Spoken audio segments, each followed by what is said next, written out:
All right, should be live.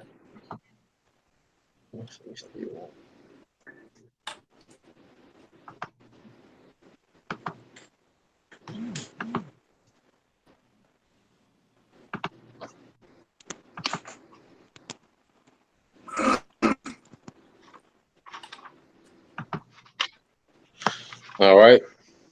First and foremost, I want to give all praises to Yahweh, Bahashem, Yahweh Shah, Hashem, Rakakadash. Double honors to our apostles and elders of GMS who rule well, teach well, being a great example to us younger brothers. Once again, we coming, with another, all right, edition, all right, of Bible Empires. Last week, last show, we did on the series Bible Empires. We went into the Persian Empire, all right, but now, we finna transition to the Greeks. But before we get, to the rulership of the Greeks, beginning with Alexander, all right, the Greek. We're gonna go into the Greek and Persian wars. Which is a major part of history. It set the foundation. Of the Greek, all right, conquering, of Persia. That mighty, and rich empire. You know, so we're gonna get some precepts. Get an article, and Lord will, brothers and sisters, be edified. I'm gonna start out with the article. Um, you ain't gonna be able to see it on the screen for some reason. It won't let me share the screen. But I'm gonna read it. And then from Ancient History Encyclopedia. All right, and it goes into the Persian Wars. It says the Persian Wars refer to a conflict between Greece and Persia in the 5th century BCE, which involved two invasions by the latter in 490 and 480 BCE. Several of the most famous and significant battles in the history were fought during the wars. These wars were at Marathon, what you've seen, all right, on the second 300, with that Greek commander. What was his name? How can y'all remember? I knew it was Themistocles. Yeah, Themistocles. That was the actual battle. Marathon. And then you had going on simultaneously. The battle at Thermopylae. And then you had Salamis, which was that last battle. Where you see the second 300. So when you watch 300 and the second one, they actually, it's kind of some good history pieces. Esau throws his Hollywood, splash in it, but as far as going through the timeline and the different battles, they was pretty accurate, and it says, and Plato, it says all of which became legendary. The Greeks were ultimately victorious, and their civilization preserved. Because what you had the Persians, all right, wanting to conquer the Greeks. Because that was the only major civilization, that the Persians really didn't conquer at that time. When you look at the map of the ancient Persian Empire, the Greeks, was able to fight, and maintain their sovereignty, and not be, all right, subjugated, all right, to the Persian Empire, and that's why Xerxes was hell bent, on getting Greek to fold, because they still had their sovereignty, So it says, if they had been defeated, then the Western world may not have inherited from them such lasting cultural contributions as democracy, classical architecture and sculpture, theater, and Olympic Games. All right, letting you know, all right, that this Western culture arrives, all right, from that Greek culture, man, the Greek and Roman, the Greco-Roman culture. You had something to say, bro? Nah, I was just saying. I was just agreeing, bro. Okay, come. Matter of fact, let's get Galatians 3:28, Tazamak, just to make this point, because when you understand history, you understand why the New Testament, was written like it was written, and then, it's good to know the Maccabean history, but it's also good, to even know further back than that, man, because as me and the brothers were studying, the major Greek city states, one of them was Corinth, which that's Con, a book in the Bible, so letting you know, all right, that Greek culture had a heavy influence, upon, all right, our people, you know. Um, yeah, you can bring it out, bro. this Galatians 3:28. There is neither Jew nor Greek, there is neither bond nor free, there is neither male nor female, for ye all are one in Hamashiach Yahushua. So why is he comparing, all right? Why is he contrasting the Jew and the Greek? They weren't the only Greek. The Greek wasn't the only, all right, heathen people. You know, you had plenty of heathen people. You had the Persians. You know, Con, they still had sovereignty, man.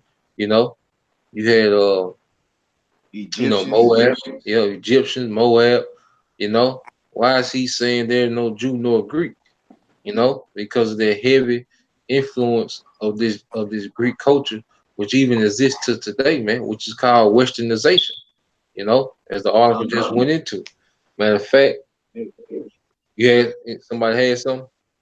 Yeah, real Nah, quick. just like what you got today, dealing with America, Yep, yep, the same thing same just played thing. over again.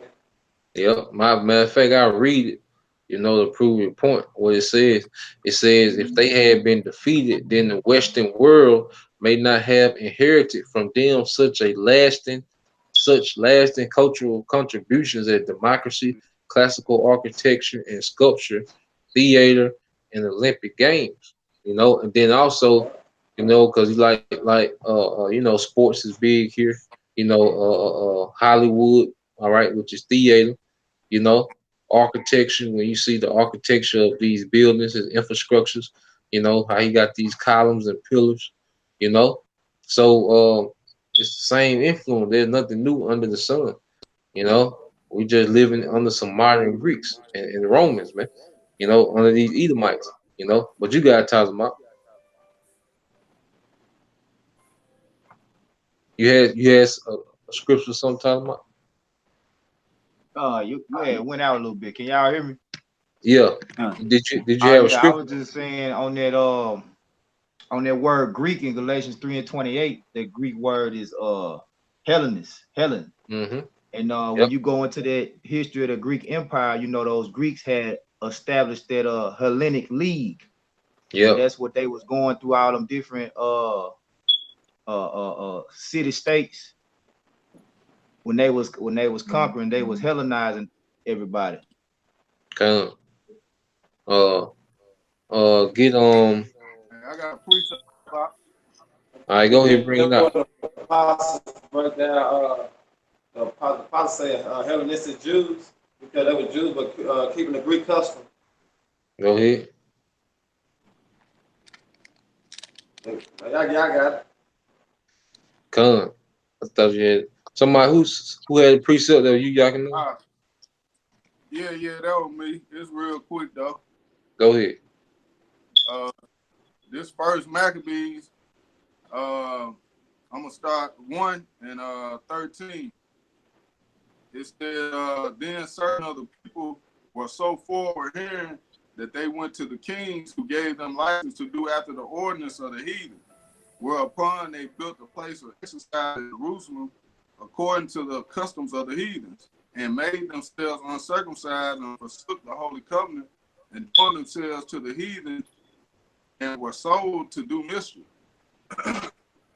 Yeah, it's just going into how people were Hellenized, man, and what they were doing. You know. Come. Come. Um. Uh. Yeah, because their history, there were generations after generations. It's one thing to go from the Maccabees, to the time of Yahushua. But if you go from 486 BC, to the time of Yahweh Shah. That's a lot of generations of our people being Hellenized and just falling away from who they were, man. You know. So imagine the state, all right, that those Hellenized Jews was in, and that's why they were so mad at the Apostle Paul, man. The Jews that kept the heritage and the culture, they was looking at them like it was impossible for them to get back, you know. So we're gonna get one more, and then we're gonna get back into the article. Um, Nabal, can you get First Corinthians 1, and we're gonna start at 21.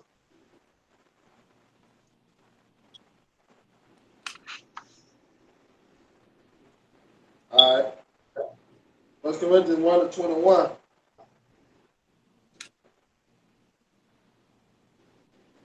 It said, "For after that is the wisdom of the Most High. The world by wisdom knew not the Most High." Now he said 1 Corinthians, right? Yeah, First Corinthians 1:21. Okay, I'll read that. It said, "For after there is the wisdom of the Most High. The world by wisdom knew not the Most High. It pleased the Most High by the foolishness of preaching to save them that believe." Go ahead, because you had Yahweh Shai being preached, all right, amongst the Gentile, those Israelite foreigners. But they were so far engulfed in this Greek culture, Yahweh Shai was foolish. They wasn't in tune with the scriptures about the prophecies of Yahweh Shai, about salvation, about Israel, being a nation of kings and priests, you know. They were far removed, all right, from the promise. They didn't know the history of Abraham, Isaac, and Jacob. You know, they knew Greek gods, they knew Greek culture. You know, so that's why when you go into the New Testament, you have the Apostle Paul and the Apostles. What are they steady doing? They bringing up what Israelite history. All right, they going through the history of Israel, putting all right those Israelite foreigners in remembrance. Going through their history because they tracing their history back to the Greeks. Like we was tracing our history back to what slavery. You know, African American. You know, so it's the same thing. Nothing new under the sun, as the scriptures say. So yeah, keep reading, bro. It said, "For the Jews require a sign, and the Greeks seek after wisdom." Yep, go ahead.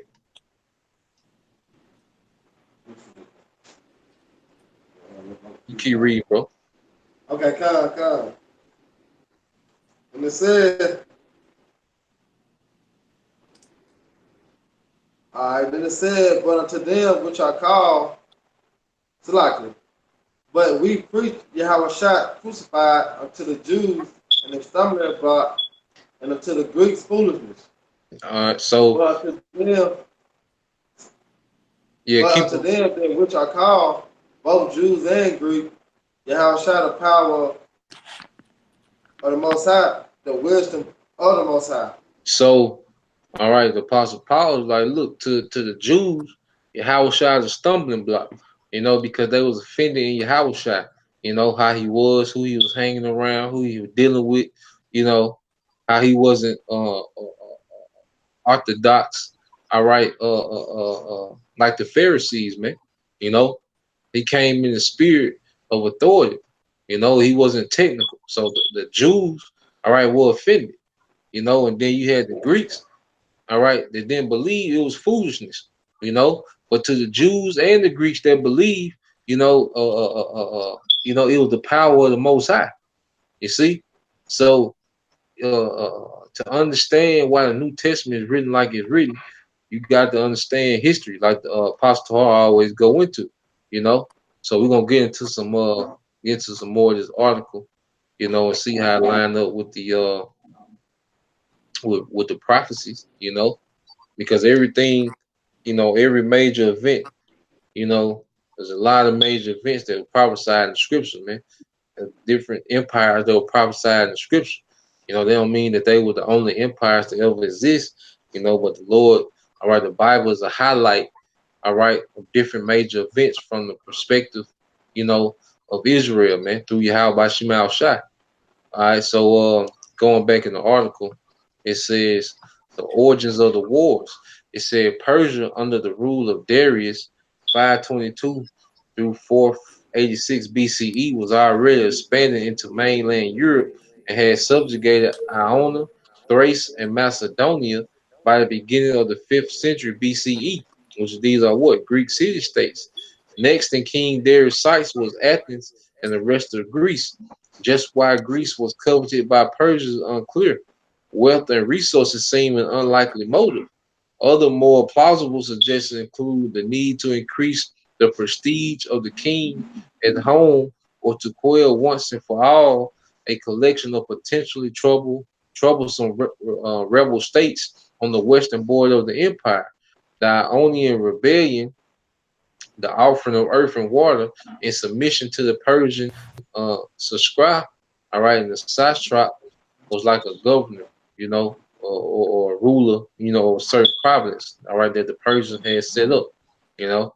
And it says in 508 BCE, and the attack by the Athens and Eretria on the city of Sardis in 499 BCE had not been forgotten either. So this going into the build up of the Persian and Greek wars, you know. And it's ironic. Now you had a lot of Jake, that was involved in the Persian and Greek wars, but you also had Edomites as well that was going up against Elam. And what you have going on heavy today, you have Iran, all right, going against America and Israel.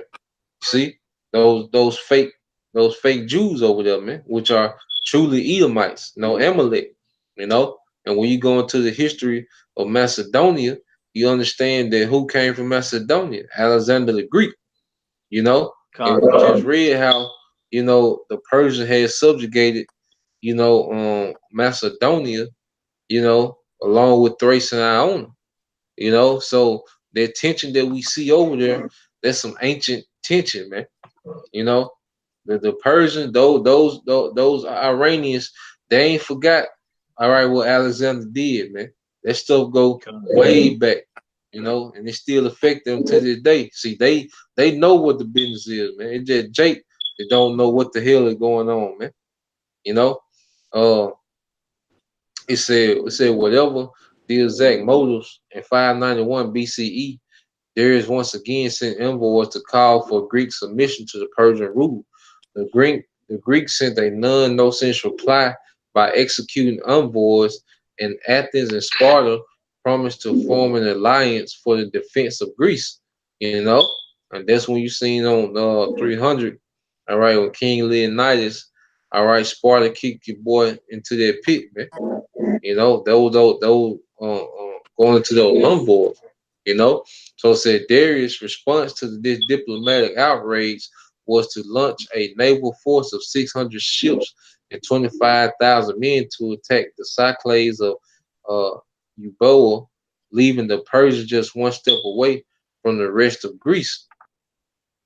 And it said Darius did not lead the invasion of mainland Greece in person, but his general Datis, in charge of his cosmopolitan army, second in command was Artaphernes, Darius' nephew, who perhaps led the 2,000 strong Persian cavalry.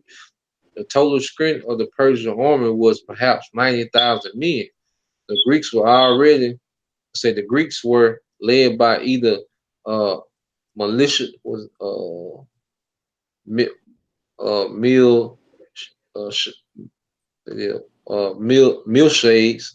All right, I guess that's a way of saying militias or Makas, and they were commanded a total force of only between 10,000 and 20,000, probably near the lower figure. All right, so as you've seen in the 300s, all right, the 300 movies, the Greeks, all right, were highly, outnumbered by the Persians, you know, and we understand that it was the will of the Lord for the Persians not to conquer the Greeks because of the future prophecy, man. So we gonna get that Daniel, Zahab. All right. I got real quick precept. All right, go ahead. Then you get that Daniel, Zahab. It's just in Daniel 2, this Daniel 4 and 17.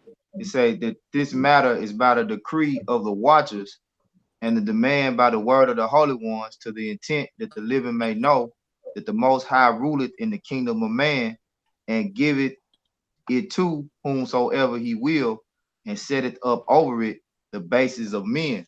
You So break it at down. that time, the Greeks was the basis of the men in that region. The Yep. Persians outnumbered them a lot of times 2-1, and sometimes even 3-1 every time they went to war. Yet they was still prevailing, in all them wars, all them battles.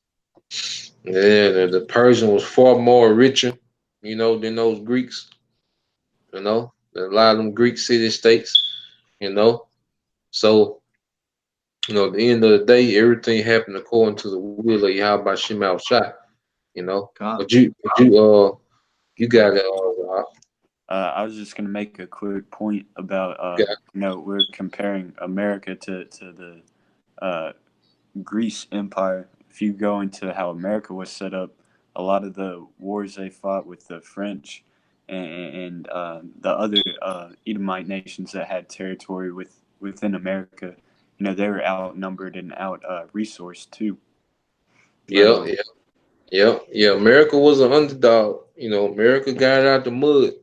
As far as fighting them other Edomite country. Going into fighting with the British. Which was the financial headquarters of Esau. Which it still is to this day. If you go into the elite bankers, then you have the Spanish. Which was a major empire. Back during the early 1500s, late 1400s. France was a powerhouse. But now you see America. Is their superpower. Trump even told he told the German army, y'all need to go Syria and fight ISIS, man. The boy said he gonna dispatch Germany army. Trump told Germany to go to Syria, man. But they show you the power that America has, man. That whore, the rise of the beast system. When it goes into all these Edomite empires, America is that third horn, as it reads in that same chapter. But you can keep reading that Daniel, bro. Okay. This is Daniel 11:1. Also I, in the first year of Darius the Mede, even I stood to confirm and to strengthen him. And now will I show thee truth. Behold, there shall stand up yet 3 kings in Persia, and the fourth shall be far richer than they all. Now, when you go to the list, all right, of Persian kings, all right, and those 3 kings, all right, consists of Cyrus, all right, the Great, which is the one, who really established, all right, the Persian Empire, after taking down his grandfather. What was his grandfather's name? Talking about, Astyages, yeah, Astyages. Astyages, which was a king of the Medes, you know, going into how their horn, the Persian Empire, how their horn would rise up, above the other horn, which is the Empire of the Medes. All right, and they came about through Cyrus the Great, so they was the first king. And then you had Cambyses, was the second king. And then you had Darius the Great, all right, was the third king. But then you had Xerxes, that was their fourth king that's mentioned of in Daniel. And when you watch 300, you see how, that Xerxes was a very rich king. He was he paid off the oracles. He was paying off the council. He paid off your boy, and then the hunchback. And he was just paying off everybody. So Xerxes had it. Telling folks Cause he he gonna give him had the art desire. Go ahead, you got it, bro. I was just gonna say he had a lot of Greek. When you go through the Persian Empire, Xerxes had a lot of Greek mercenaries within his military. Yeah. Matter of fact, one of his commanders, when you go into that second 300, Artemisia, she was actually a Greek. She was Con. one of them. She was one of them Greek commanders who had basically went against Greece. Yeah, he had enough money to make you sell out. You know, Khan. I say the Persian Empire was a mighty empire. So you know, even when you go into matter of fact, uh,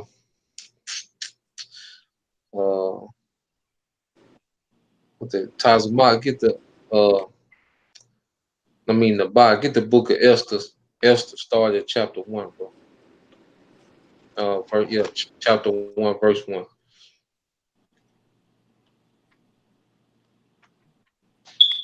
The Ba. The Bible, you hear me, bro? I don't think he's in the chat anymore. I don't see his avatar. I don't see his avatar no more.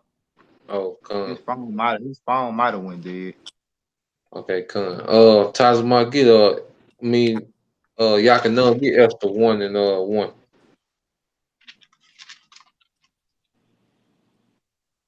Yakanan. Y'all can you can hear?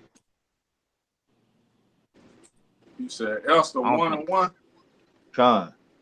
Yeah, Esther 1 and 1. Yeah, Con. You said Esther 1 and 1? Yeah, Esther 1 and 1.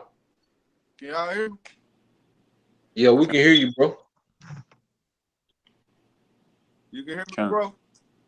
Yeah, we can hear you. All right. This Esther 1 and 1.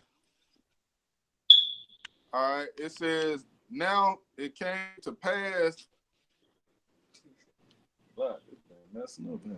Okay, come, bro. It says, now it came to pass in the days of Xerxes. This is a Xerxes which reigned from India even unto Ethiopia, over Con. 107 and 20 provinces. Yep. So it shows you that, you know, the Persian Empire, Keep expanded going, 100. bro. Yeah, yeah. But it said that the Persian Empire expanded, 127 provinces. Showing just how big it was. Right, but go ahead, bro, because the province is like a state. But go ahead, bro. You keep, All right, verse 2, it says yeah, keep reading, bro. that in those days when the king Xerxes sat on the throne of his kingdom, which was in Shashan, the palace, in the 3rd year of his reign, he made a feast unto all his princes and his servants, the power of Persia and Media, the nobles and princes of the provinces being before him. Go ahead. It says, when he showed the riches of his glorious kingdom and the honor of his excellent majesty many days, even 180 days. So you had Xerxes, all right, showing people his majesty in his kingdom, and his possessions, all right, 180 days. You know how Jay used to do MTV Crib. That should be all right, 15, 20 minutes. Jake shows you everything. You know, Right. so that boy was showing that boy. Hey, like Mayweather be doing, Yeah, he's showing off his little, a couple yeah. $1,000,000. No, that On the boy. boxing. Yeah, that boy Zersky was flexing 180 days. That's Shit. 6 months. Damn. Yeah, I'm telling you. Damn. Woo. Like I say, boy, That boy was rich, rich. yeah, in the words of Elder War, that boy wasn't fucking around. Yeah. That's why they was calling him the Come. God King. God. Yeah, boy had a check, goddamn it. But yeah, read that again, Zahab. uh, Back in Daniel 11, uh, verse verse 2. And now will I show you the truth. Behold, there shall stand up yet 3 kings in Persia, and the fourth shall be far richer than they all.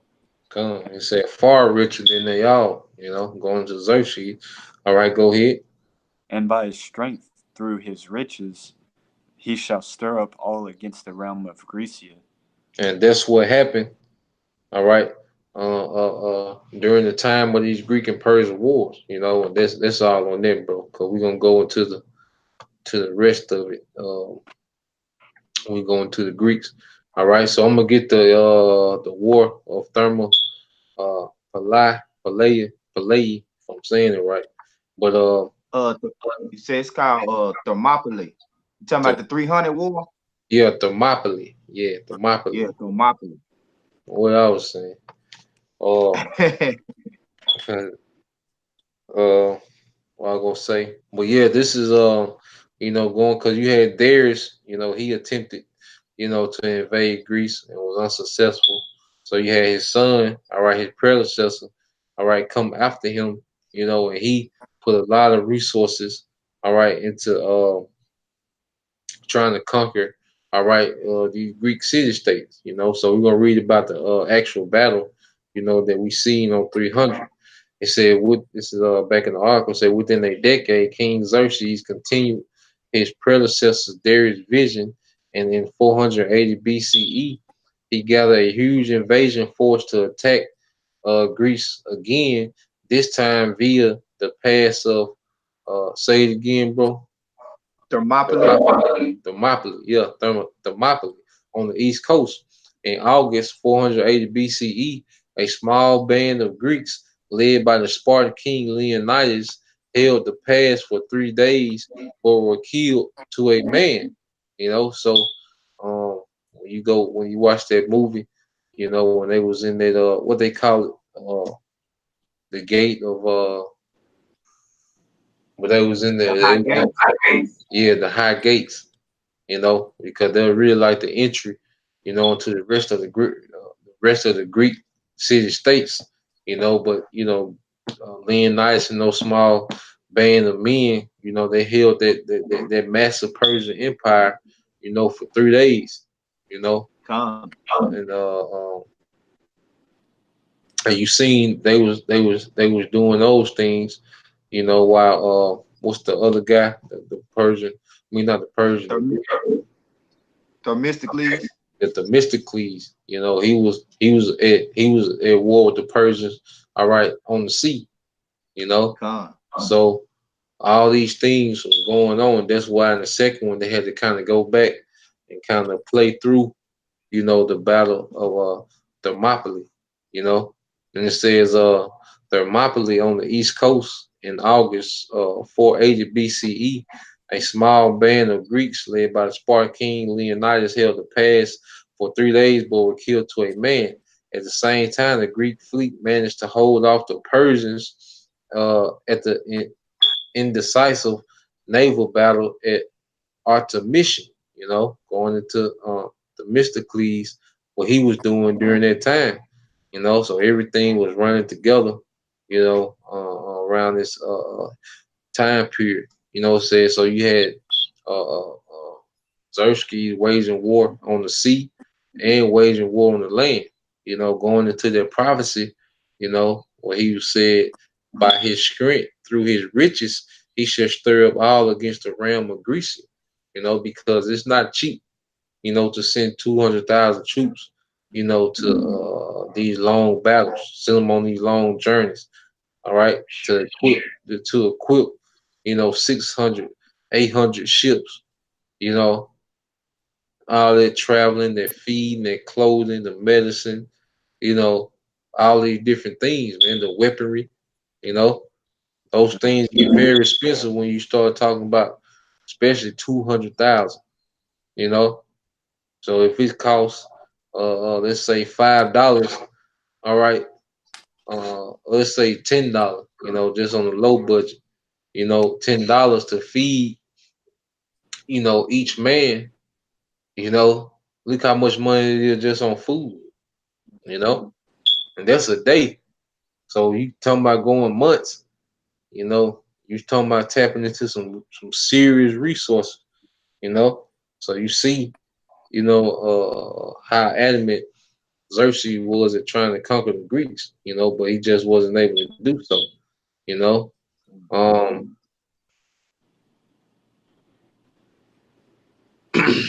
I said the rest of the article, if brothers want to read, you know, it goes all into it.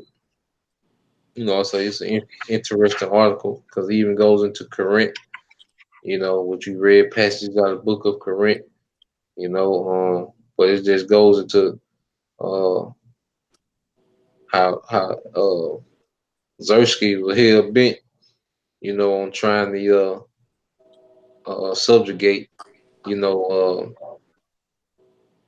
the Persian, the Greek city states, you know, but he wasn't never able to, you know. So you go into the different wars of Salamis, you know, Plateau, you know, which were the main wars, the main battles, you know, and then eventually, you know, it was a peace, what they call the Peace of Callisis in 449 BCE. A peace was finally signed. In fact, I'll just read this real quick. It says, in addition to the victory of Plato at the roughly contemporary battle of Mykale and Iona, the Greek fleet led by Leo uh, Tychides landed an army which wiped out the Persian garrison there and killed the commander Tigranes. It said the Ionian states were sworn back into Hellenistic alliance and the Lion League established toward off any future Persian attacks. Going into the Hellenic alliance you were talking about earlier, bro.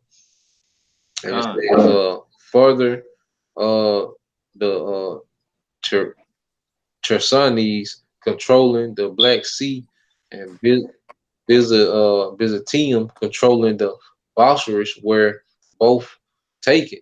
It said Persia would remain a threat with odd skirmishes and battles occurring across the Aegean over the next 30 years of mainland Greece and survived its greatest danger.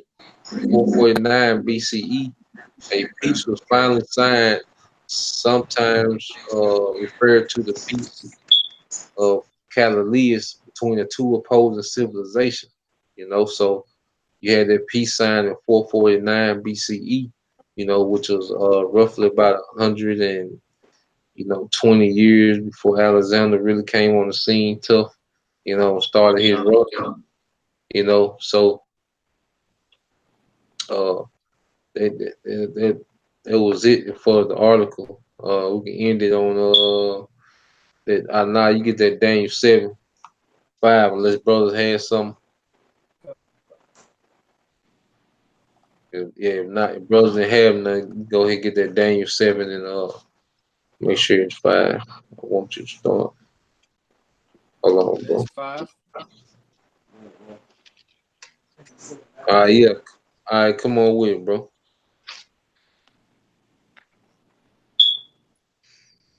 This Daniel 7:5. It said, and behold, another beast, a second, like to a bear, and it raised up itself on one side. Yeah. And it had 3 ribs in the mouth of it, between the teeth of it. And they said thus unto it, arise, devour much flesh. All right. So that's their Persian Empire, that Medo-Persian Empire. All right, and it raised itself up on one side. All right, going to that Persian. All right, becoming stronger than the Medes. And then it says arise and devour much flesh. All right, going into all those provinces. All right, and regions. That Persia. Had conquered. But you can go ahead and read verse 6, bro. It said, after this I beheld and lo, and another, like a lion, like a leopard, which had upon the back of it 4 wings of a fowl. The beast had also 4 heads, and dominion was given to it. So that's going into the rise of the Greek Empire through Alexander the Great. I mean, the Con. Greek, So, uh, that beast like unto a leopard. And a leopard is a swift animal, and it is known for having a high kill. All right, a high kill rate. All right, in the wild. And Con. that what was going on during the time of Alexander. But what set that up, was the tension that was already up between the Persians and the Greeks. So we'll get into that. Lord will we get into that. On our next edition. Bible empires. Going into the Greeks. Which eventually took down the Persians. But just wanted to segue into that. Going to the Greek Persian wars. Just to give brothers understanding on their history. And like I say, what we seeing playing out today. Ain't nothing new under the sun. The ancient tension rising up. It's just now they got nukes. So we know how it's Con. finna go down. Seen how they blacked the sky out 300 Con. 2019 2019 they're gonna black that bitch out again, so they gonna shake the ground with the arrows. Yeah, Ain't gonna be no waiting in the shade, goddamn. nah, Ain't they're gonna gonna get be no hot. goddamn shade. Yeah, nah. The shade gonna get hot, goddamn. Hey, well, yeah, that was it, y'all brothers. Had anything else? I just want to make a real quick point. I really was just listening to the brother when he reading the Daniel 7 and 5 and 6, like the different characteristics, between a bear and a leopard. Obviously, a bear is a much larger creature than a leopard, Yep, and a bear doesn't really use any strategy when it hunt too much. It just goes straight for the kill. You know what I'm saying? And that's what happened with the Persian and the Greek Empire. The Persian being the bear and the Greeks being the leopard.